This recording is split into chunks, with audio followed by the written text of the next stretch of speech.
Welcome back, guys. Today we're going to continue our series on the French Revolution. We've gotten through the causes. We've looked at the buildup. Now we're going to start the revolution itself. The event, starting with the event that started the revolution. So you're going to take your Cornell-style notes today. Remember, you don't have to write everything that is word for word on the board. Take it, summarize it, shorten it, put it in your Cornell notes. That shortening it and summarizing it will help you remember the information better. All right? So, like I said, the event that started the French Revolution is the storming of the Bastille. The Bastille was a prison.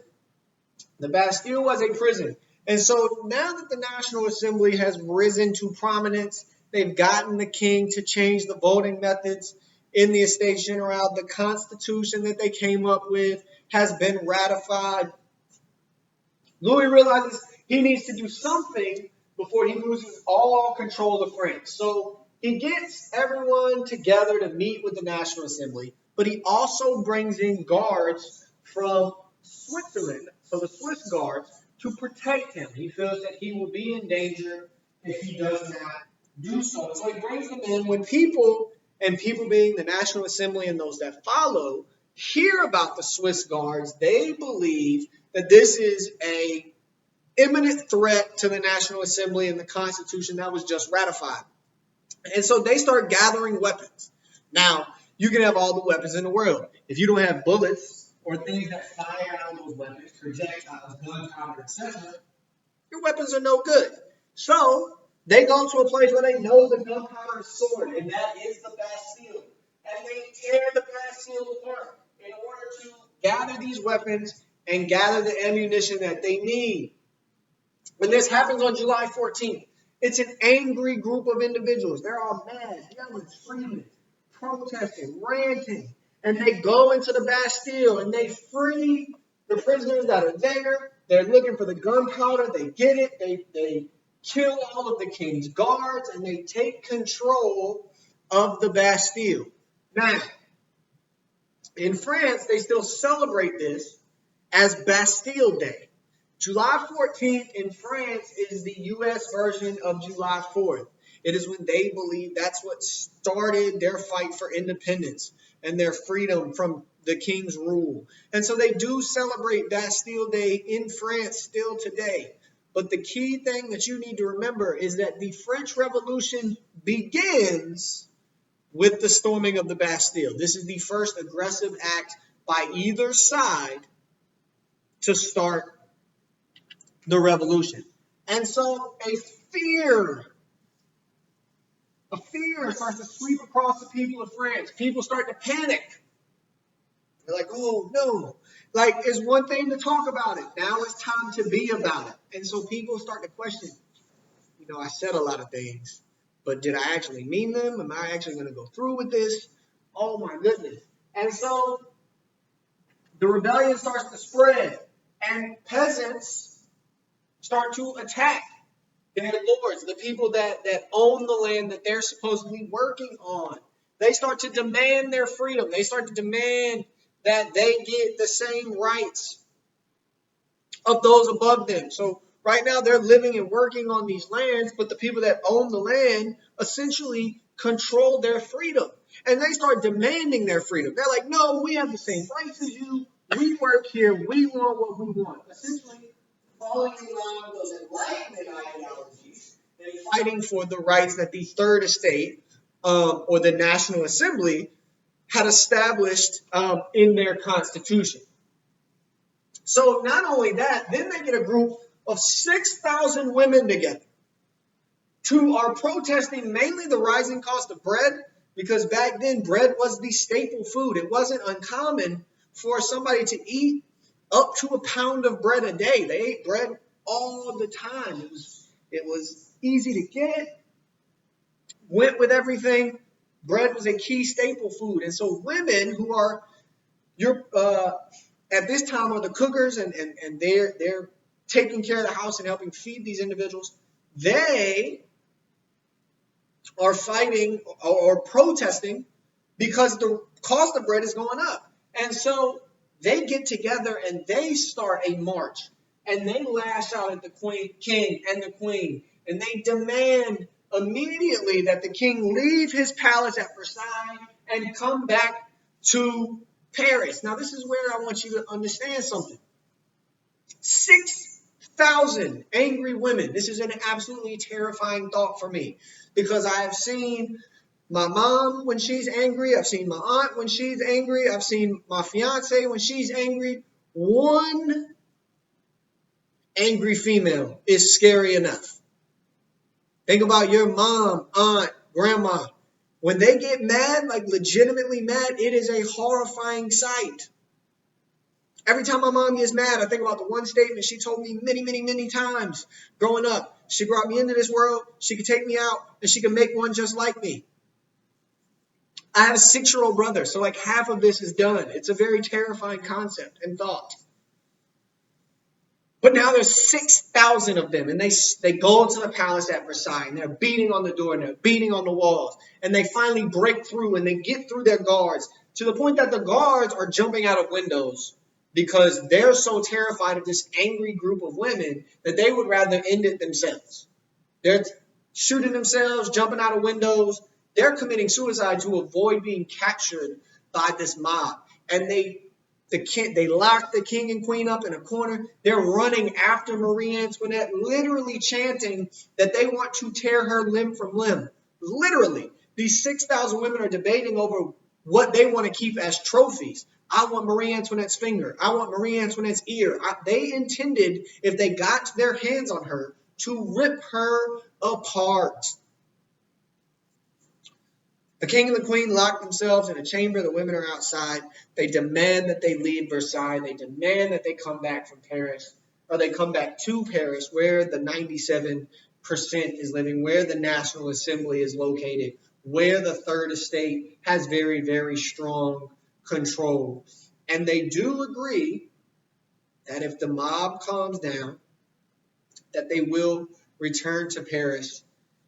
And this ends up being the final and last time that they ever see their palace at Versailles. And so the National Assembly adopts a statement of revolutionary ideas. They call it the Declaration of the Rights, a Declaration on the Rights of Man. It's essentially very similar to the U.S. Declaration of Independence. The United States says, here's all the things we want. This is what we're fighting for. We're declaring our independence from you. It leads to a war. The National Assembly does the same thing. These are our rights. Some of them being all men are born. Let me try again. All men are born and remain free and equal in rights. Now, this is very misleading. When it says all men, it does mean all men. I'm sorry, ladies, at this point, you're not as important as men. I didn't say that. History said that. So don't go and be like, Mr. Davidson said. No, he didn't. History said that y'all were not as important at this time. So all men are born and remain free and equal in rights. Now, this is important because prior to this, remember, the three-estate system, the Third Estate didn't have the same rights as the rich. They didn't have the same rights as the Catholic Church. It includes equal justice. So punishments were the same, which is very important. You can see still today, sometimes if you're very, very rich, your punishment isn't the same as somebody who can't afford as great of a lawyer. So this says that there's no black and white, there's no ifs, ands, or buts. Punishment is the same. You commit this crime, this is the punishment, that's it. Boom. Freedom of speech, people could say what they wanted to, and freedom of religion. This becomes important because, again, the First Estate was the Catholic Church. So they had the Catholic Church had strong presence and power within this region. And so now you didn't have to hide the fact that you were Protestant or another denomination of Christianity. Olympe de Gaulle goes a step further. She writes a declaration on the rights of women, demanding that women get the same rights as men. Spoiler alert, they cut her head off. She wasn't wrong. They did deserve the same rights, but this was not the time to bring it up. There's a lot of crazy people out there cutting people's heads off. And so you see special privileges come to an end. The church lands are seized, taken. divided up and given, or sometimes sold, but most of the time given to peasants. Peasants now who had never had access to land. They start to buy into this revolution ideology because they're all of a sudden given something they never had before, and that is land that they can work on, land that they own, that they control. A civil constitution is written of the clergy, specifically referencing the clergy. It requires that church officials be elected by the people. So the people got to pick who was in this position of power in the church. They elected their pastors, they elected their bishops, they elected their cardinals, and all through the ranks of the church. And then their salaries were to be paid by the government. So this new National Assembly got to decide how much the clergy received as far as their payments. 2/3 of the church see the writing on the wall. They're like, this is not going to end well. And they dip, they bounce, they flee the country to get away. They're like, no, this is not going to end well for anybody. We don't want any part of this. The other third ends up swearing allegiance to the civil constitution of the clergy, and because they didn't have a choice. The alternative was you're probably going to get killed. All feudal dues, tithes, they're all eradicated. So the special taxes to the rich, gotten rid of. Taxes to the church, gotten rid of. And it's all led by one group known as the Jacobins. And the Jacobin Group was probably the most radical group of individuals within the Third Estate. They're middle-class individuals. They want to get rid of the king. They want to establish a republic. They want to have this voting system.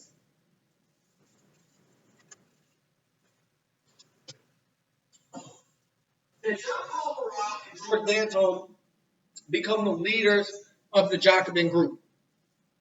And their influence, with all of their influence and their ability to public speak, they're able to get enough support to have France abolish the monarchy completely, get rid of the king and queen, and establish a republic. So this Jacobin Group has gained enough influence and followers that people are willing to get on board to this getting rid of the monarchy ideology.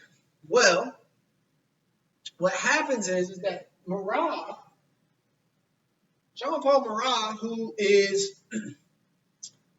a very good public speaker. He's very good at getting out. He's very good at gaining followers from the way that he talks, the way that he speaks. He's able to just garner people's attention.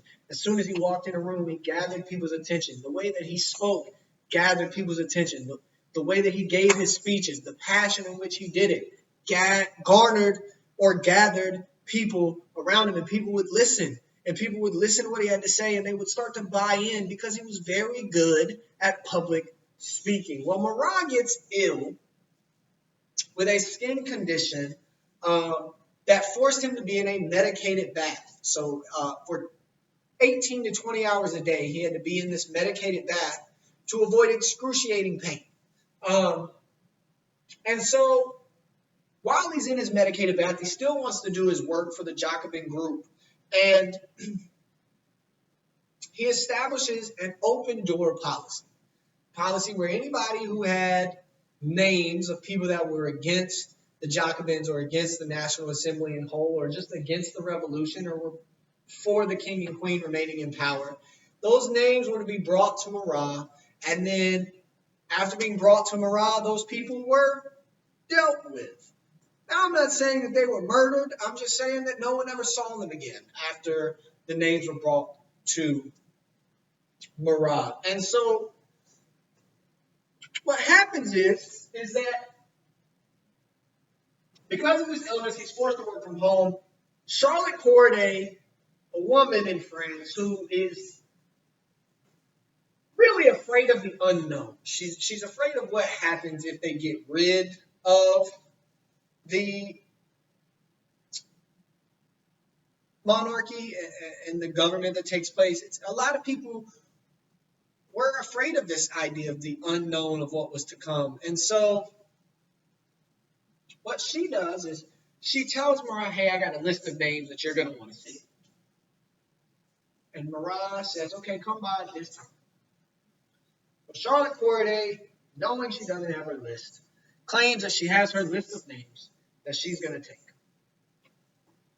And that morning, when she's supposed to meet Marat, she gets dressed up. Nice dress, necklace. And she gets some stiletto heels. What she does is before she puts that stiletto heel on, she sharpens the edge of that heel down to a point. And she comes into Marat's home, who at the time is in his medicated bath, but covered tastefully. He's in his medicated bath, and Marat welcomes her into his home, and he says, well, let me see the list of names that you have. And it's at this time, because mind you, she doesn't have a list. She takes off that stiletto heel and proceeds to stab Marat in the chest with that stiletto heel, just over and over and over and over. Up to 20 times, maybe more.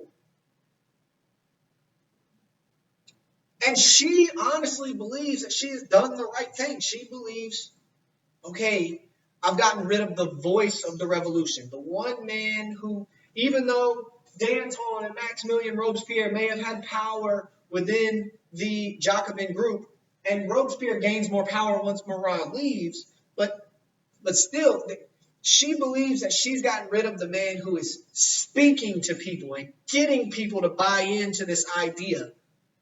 Because people are following Marat. They're not necessarily following the Jacobin Group. They're following what Marat has to say. And so Corday believes that by killing him, she has done the right thing. So much so that she remains there until the police arrive. And it's at this point that Corday realizes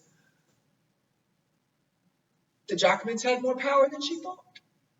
Because she's immediately arrested, tried, and executed for the death of Marat. And in fact, her murder of Jean-Paul Marat does the opposite. Instead of ending the revolution, it actually increases the fever of the revolution. More people start to buy in to this idea of revolution.